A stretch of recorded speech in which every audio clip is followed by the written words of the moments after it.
লাভ ধরো ধরো তুমি একদিকে আর আমি একদিকে এখনই চিতায় বলে ছাই হয়ে যাবো।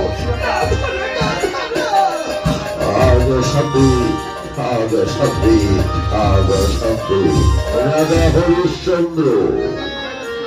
মরিবার কেন কেন প্রবল ঝড় বৃষ্টি বর্ষণ করে ওই চিতায় তুমি জল ঢেলে চিতার আগুন নিভিয়ে দিলে।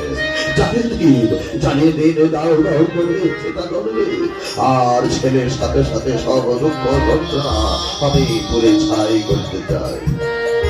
রাজা হরিশ্চন্দ্র, যার জন্য তোমরা নিজেকে নিঃশেষ করতে যাচ্ছ, শয়ন করে দাও মাটিতে।